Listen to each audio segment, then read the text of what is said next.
each other's cars. It's a cold-blooded ride.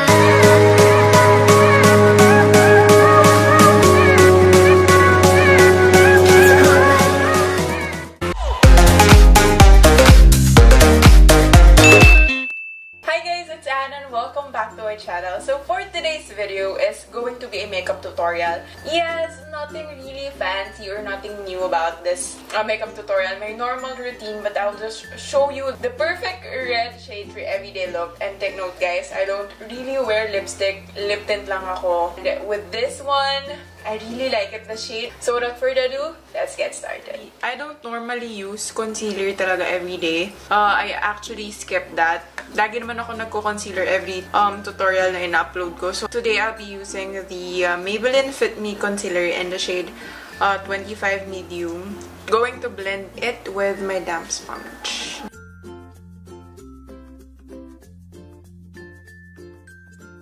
Okay, so after putting concealer, lalagyan na tayo ng powder. So I'll be using the Altea Petal Velvet powder and I really love using this. And then after the powder, we will now move on to brows. For my brows, I will just use the Keradium Micro Brow Pencil. I'm in the shade dark brown. Just in case you're wondering, I am using for my brows to set it is the Benefit Ready Set Brow.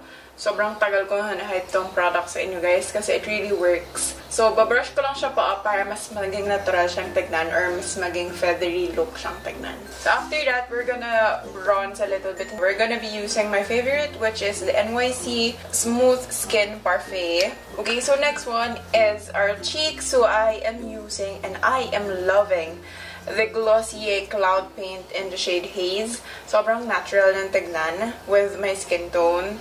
And okay guys, for the lips, I'm very excited for this one na ipakita sa inyo. So I'm gonna be using the Everyday Love plus Red Lips or slash Red Lips nila. This is in the shade number 9. This is their perfect red shade. Not too bright but not too dark as well. So perfect siya and ang ganda ng formula niya guys. And it's just $199, so I will leave their Instagram below para i-order nyo siya or marami rin magagandang shades sa kanila.